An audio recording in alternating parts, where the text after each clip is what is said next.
You know, my most important message is we ought to argue, disagree about, persuade each other about politics. That's part of the natural process.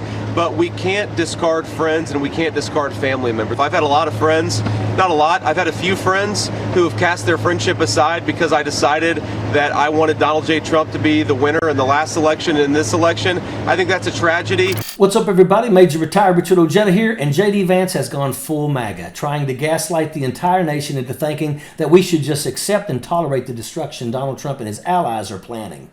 He wants us to be okay with his ethical compromises and shrug off their dangerous dystopian policies. But let's get one thing straight. No, JD. Not only no, but hell no. We're not accepting your lies, your boss's tantrums, or your sinister agenda that seeks to dismantle everything that holds this country together. In 2016, he was a staple on TV screens, explaining Trump's appeal with a warning. I can't stomach Trump. I think that he's noxious and is leading the white working class to a very dark place.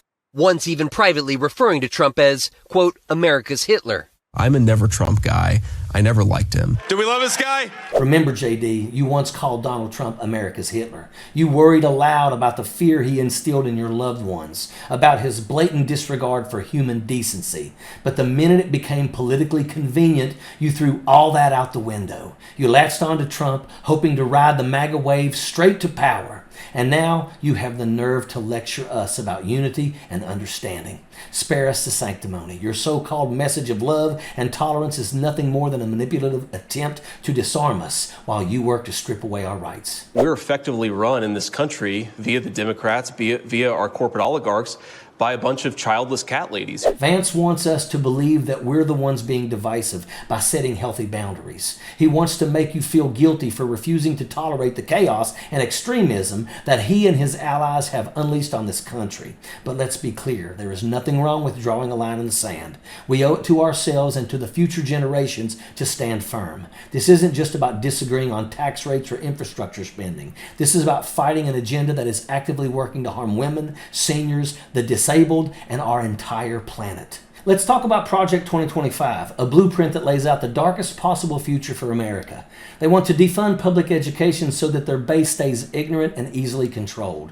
They want to gut Social Security and Medicare, leaving our seniors to fend for themselves. They're pushing policies that will accelerate climate destruction because they don't care about the world they're leaving behind. And they have no problem stripping away health care and protections for the most vulnerable among us. JD Vance wants to paint us as the unreasonable ones for not tolerating this madness. But there's no compromising with an agenda that seeks to roll back the clock on civil rights, dismantle the social safety net, and undermine the very foundations of our republic.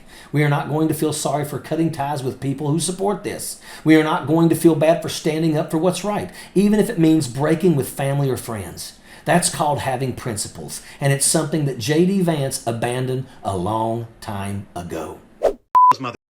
Let them go stew in their anger or burn a cross or whatever the they do. Let them yap about their civil war. They're too diabetic to fight. Newsflash, you can't control the narrative when you're living off Mountain Dew and moon pies, okay? These people's kids don't even talk to them anymore. But they're gonna secure the Capitol. Stupid hicks. I'm sick of this shit. No extending olive branches to these people. They're beyond needing re-education. They were never educated in the first place. They were given a gun at birth and rose-colored glasses to view this country. They don't shut the about Jesus to you and then ignore every single thing Jesus said or the people that made him up said. I'm tired. I'm angry and I'm tired and I'm stressed out and worn out and frazzled from these stupid mother. And let's not forget Trump's and Bannon's perpetual victimhood. For all their bravado, they never own up to anything. They blame Democrats, they blame the media, they blame the justice system, anyone but themselves. It's all part of the MAGA playbook. Sow chaos, spread lies, and then cry foul when they face consequences. And JD Vance is out there trying to guilt us into being understandable of their so-called grievances. Well, sorry, but we're not buying it. We see through the lies, and we won't let you drag us down into your swamp of denial and delusion. Today's news is a perfect example of the danger we're up against. Capitol Police had to arrest a man at the Capitol Visitor Center carrying a torch and a flare gun, smelling like fuel. Businesses are boarding up, bracing for violence. This is the culture that MAGA has fostered, a culture of fear, paranoia, and unhinged extremism. And yet JD Vance wants us to be understanding of this. Give me a break. This is what happens when you play with fire, literally and figuratively.